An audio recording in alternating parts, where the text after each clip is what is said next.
So welcome all of you for the second session of the statistics. Here we are going to see the remaining portion of the chapter number 1, that is significance, scope and limitation of the statistics.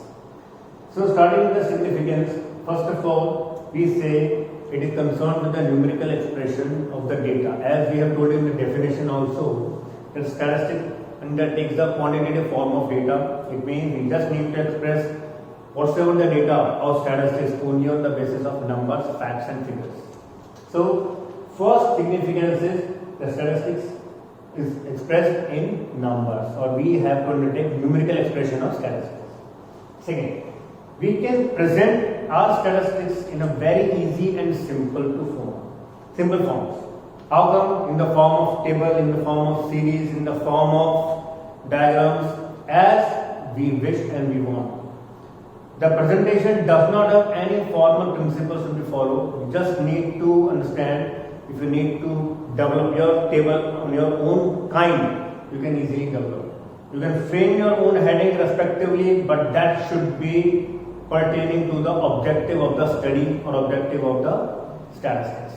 So, secondly, we can say the significance like that it is easy and simple to present and draft. Third, statistics facilitate intertemporal and intersectoral relationship, or we can say comparisons too. How come? If we talk about intersectoral, it means we talk about between firms, between institutions, between organizations. So statistics can facilitate comparison, because without comparison there will be no statistics, as we told you. That's why we take statistics in aggregate. So statistics facilitate intersectoral means we can compare the sectors, primary, say secondary, tertiary in an economy. We can even compare these sectors with one country from one country to another country itself. Or for example, we can say the sectors of India can be compared with the sectors of US, UK, Japan, Italy or China.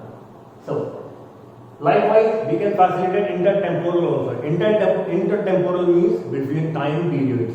It means if we need to compare our sectors or our figures in proportion to the time, say 2015, 16, 17, 18, 19, 20, we can easily facilitate the comparison between them if we are having the figures in our hand in all those respective years.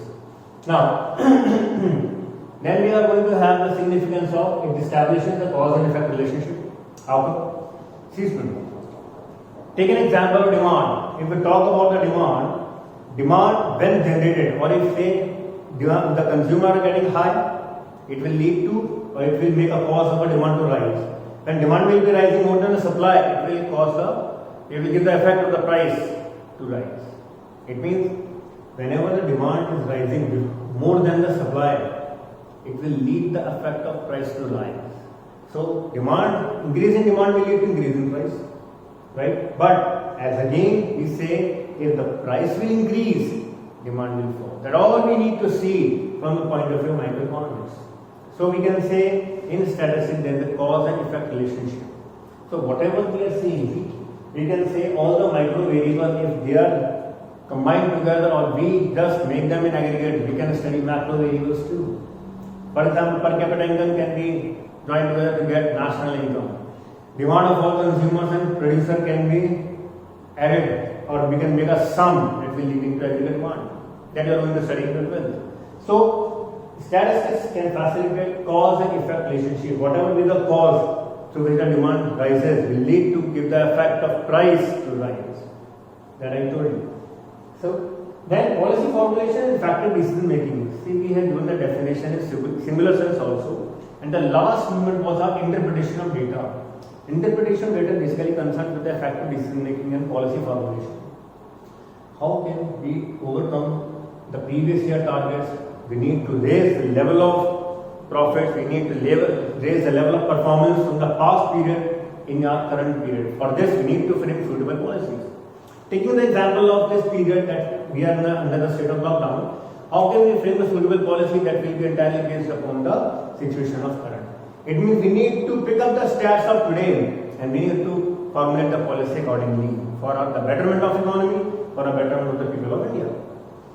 Then help in developing laws and theories. Law of demand, law of diminishing marginal utility, law of variable proportion, theory of aggregate demand, theory of aggregate supply, theory of employment, national income. They can all be framed with the help of statistics. So it's a great significance of statistics that help in contributing the formulation of laws and theories. Then forecasting formulation. We can predict or project the forecasting period also. For example, in government budget, the government used to frame certain policies, certain futuristic decisions on the basis of past year performances, and that past year performances are already all given in numbers and figures. So based on the past year performance, they used to forecast for the future receipts and expenditure of the government that are being undertaken under government budget, and that government budget you are going to study even in the class 12. Then enhance your expertise and experience. See, whenever we are studying continuously the facts, the figures, we just gain the importance, expertise and knowledge and experience. As and when our knowledge gains and increases, we gain the expertise of in that field pertaining to the statistics. So basically these are the significance of statistics that we have taken. Right? Now with this significance we are coming to the scope of statistics. Scope can be defined into two forms. One is descriptive, second one is inferential. Descriptive statistics will be those statistics, as we can say, which follows a descriptive path of formulating or collecting the data till interpretation of data. It means here we are going to undertake the entire population or universe at once.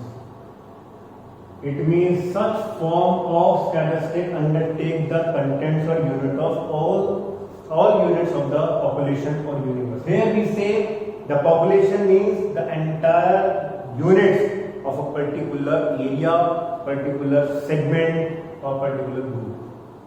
For example, if I say that we are living in Mansarovar, Jaipur, so we need to obtain the data right from Mansarovar itself, we need to cater to entire segment or area of Mansarovar.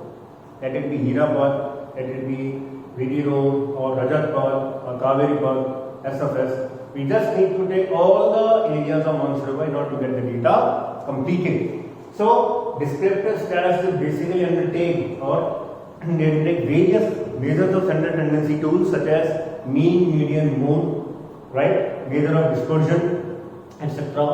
So we can say here we are not going to take samples, rather we are going to take every element of the population or universe in order to obtain the statistical information or data. We need to follow all the 5 steps that we have seen in statistics as similar studies. Means collection of data, organization of data, presentation of data, analysis of data and interpretation of data. All these 5 segments will be undertaken and accepted in descriptive statistics.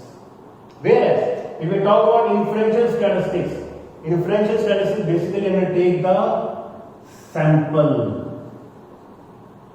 It means all the elements of the universe are not undertaken. Or if we say all the elements of the group, all the members of the class are not even undertaken, just a member, one member, two member, or few members are being picked as a sample and study is being conducted over them. So we can say inferential statistics is obtained from the word inference. Inference means we just need to pick up a sample from the entire population and we need to basically make a study of all the statistics over that sample. So inferential statistics refers to that statistical form where the scope of statistics lies by taking the sample from the entire group, universe or population. Getting my point? Now, if we talk about the limitation are basically the drawbacks that we are going to see. The demerits one. First of all, numerical facts only. As I told you that there are some qualitative facts also that can even lead to the betterment of the society also and betterment of the statistics also. For example, in the present era of lockdown, we are undergoing the pandemic era, but here we are having one positive effect. That is, the environment is getting very clean. The environment pollution is getting down, ozone layer is just repairing itself. We can say these are the quantitative effect that has been obtained, right? But they are not going to be included in statistics. but still they are giving a very positive effect. Definitely our economy will be benefited whenever the lockdown gets over. Fine. So there is a limitation that only numerical effects are involved. Second, study of aggregates. Statistics of one unit will not be statistics. Entire units of study will be statistics. It means if we need to undertake a group, right, we just need to undertake a study of aggregates only. It means if we are undertaking the marks of a student, of a class, it means we need to take the marks of all the students. So that we can compare, we can grade them accordingly as per highest to lowest marks. That data must be homogeneous. Heterogeneous or unlike data should not be included. For example, if we are taking the heights of the student, then we are just concerned with the heights of the student, not the weights of the student. Right? If we are concerning the milk, we just know we should not include the wheat. Right? It means we just need to take the data, and that data should be homogeneous. Homogeneous means same. Results are true only on an average, means they are basically estimate. Approximate results are being obtained. Even we don't know what is the population of India, exact number of population never can be obtained. Since our population survey used to be undertaken every after 10 years. So what is the state of population? It is increasing minute by minute, second by second, but we cannot estimate what is the correct present. But we can say we are under the state of 1.3 billion of population in India. Fine. So statistics cannot give the accurate result. The results will be true on an average, or we can say approximate. Then, without reference, the result may prove to be wrong. Yes, the result can be wrong unless and until you know from where you have obtained the statistics. How you obtain the statistics, you won't be able to get the right result, and that is the main concern. Why we say without reference, the result may prove wrong. It means if we say there are 1.3 billion population in India, how we obtain? We have obtained the figure from the CSO, from NSSO, right? These are basically organizations, National Sample Survey Organization, that are going to conduct the periodical population survey, and they are going to provide you the details. If we are not getting obtained, we are just telling you by estimate, it means our result may prove wrong. That's why without references, the result may prove to be wrong. Then, as I said, it increases expertise. It means it is best used by experts. It means a common man will be aware enough to use statistics because he will not be able to know how to utilize the statistical figures on his own way. What the betterment the statistics will serve to him, he won't be able to analyze. If the population of 1.3 billion is like India, that's okay. What will be the effect to me? I don't know.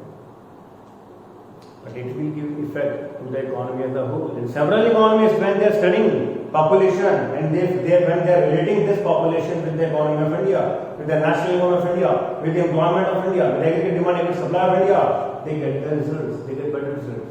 And these economies are basically expertise.